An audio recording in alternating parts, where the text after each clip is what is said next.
Hello, students. It is like I'm coming to you from beyond the grave today.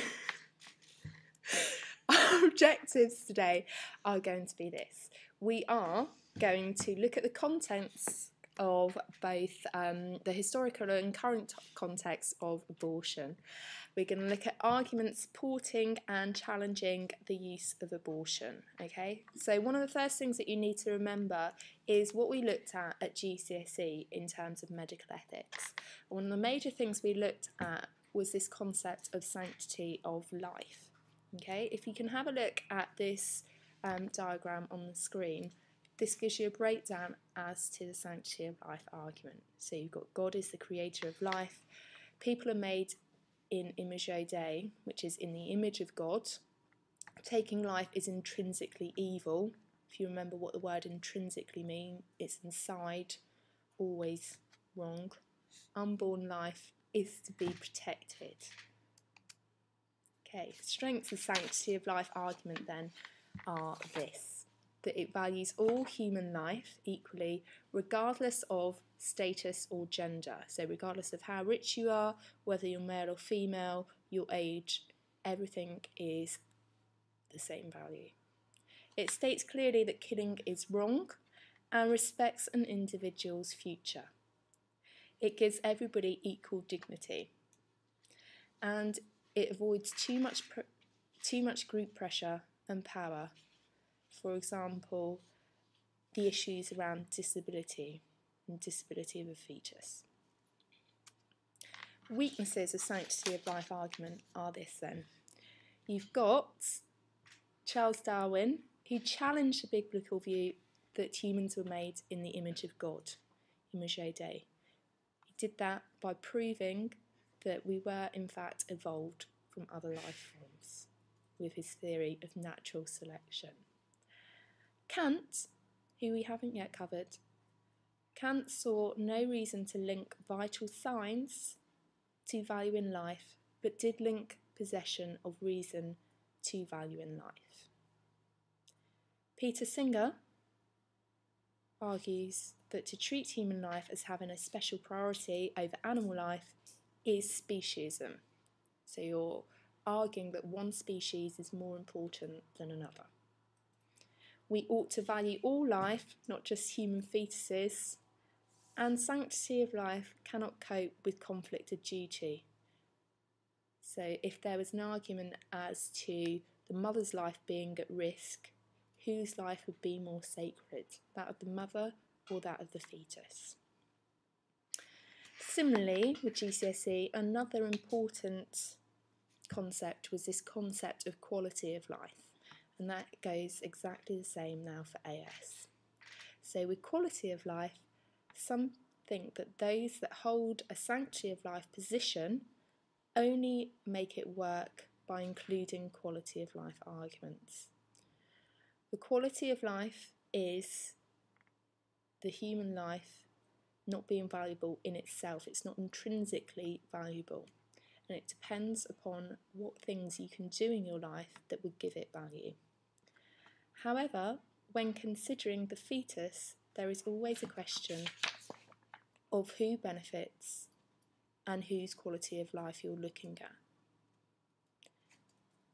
Are you looking at the fetus's quality of life, the parent's quality of life, or society in general's quality of life? There is also a danger of playing God, as God only has the power to give and to take life. By making those life or death decisions, people are in fact playing God. Okay, this picture here then shows a 13th century depiction of a herbalist preparing a concoction which would act as an abortifacient, so it would bring on an abortion in a woman. This shows then, perhaps, that abortion wasn't always seen as being wrong. In ancient Greece and Rome, abortion was accepted in both of these countries. The Romans and Greeks weren't much concerned with protecting the unborn fetus, and when they did object to abortion, it was often because the father didn't want to be deprived of a child that he felt entitled to. Okay, which is very much different from our current position, where it is the woman's choice and men had very little say. The early philosophers also argued that a fetus did not become formed and begin to live until at least 40 days after conception for a male and around 80 days for a female. Okay. So this quote from Aristotle's book Politics says, "When couples have children in excess, let abortion be procured before sense and life have begun. What may or may not be lawfully done in these cases depends on the question of life and sensation." So, if we take this quote, Aristotle believes that abortion is right, but to have abortion at an early stage. Aristotle also thought that female embryos developed more slowly than male embryos, but made up for lost time by developing more quickly after birth. He appears to have arrived at this idea by seeing the relative development of male and female fetuses that had been miscarried. The Bible. In the Old Testament, then, there's been several legal passages that refer to abortion. They deal with it in terms of loss of property and not the sanctity of life argument we looked at earlier. The status of the fetus as property in the Bible is shown by the law that if a person causes a miscarriage, they must pay a fine to the husband of the woman. But if they also cause the woman to die, then they are liable to be killed. The New Testament, which involves Jesus, doesn't explicitly deal with abortion at all. Western history. Through much of Western history, abortion was not criminal if it was carried out before the fetus moved in the womb, which is around 18 to 20 weeks. Until that time, people tended to regard the fetus as part of the mother, and so its destruction posed no greater ethical problem than getting rid of a cyst or other forms of surgery. English common law argued that abortion was a crime after quickening, that is, movement. But seriousness of that crime was different at different times in history.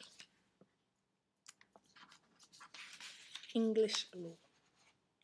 In 1803, the English statute law made abortion after quickening a crime that earned the death penalty, but a less serious crime before that. In 1837, English law abolished the significance of quickening and also abandoned the death penalty for abortion. In the 1920s, English law added a get-out clause that stopped abortion being a crime if it was done in good faith for the purpose of preserving the life of the mother. The change officially recognised a little stress feature of anti-abortion laws. They were often intended to protect women from a dangerous medical procedure and not to protect the life of the fetus. In 1938, an important case of R.V. Bourne allowed an abortion for a 14-year-old girl who had been raped on the grounds that her mental health would have suffered. This became the basis for decisions over the next 30 years. And if you look at the current law on abortion, it has also influenced that.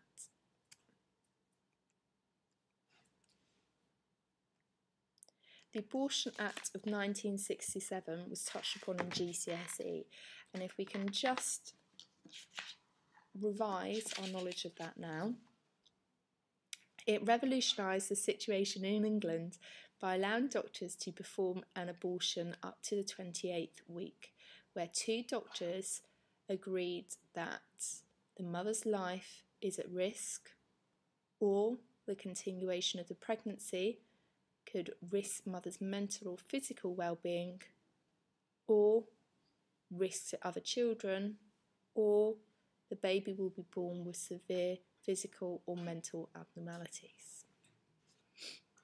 Okay, so 2 doctors must agree, and there are certain conditions that must be fulfilled. The 1990s Act then was amended, this 1967 Abortion Act, and it brought the legal age or the legal limit that abortion can be allowed up to the current limit, which is 24 weeks. However, there is a substantial risk to the mother's life, or if there are fetal abnormalities, then an abortion can be carried out up to full term. However, the 1967 Act does not extend to Northern Ireland, where abortion is still illegal. And recently in the news, there has been the first private abortion clinic that has been set up in Northern Ireland. If you'd like to research that, that would be good. Mary Ann Warren. Mary Ann Warren is an important person in her argument for abortion. She argues that the absence in the past of safe legal abortions has led to terrible consequences for women.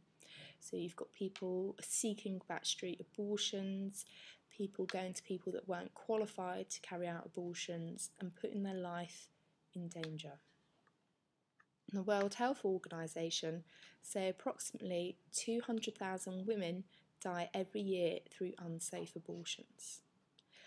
Warren argues then that it's a woman's right to have an abortion if she wants one.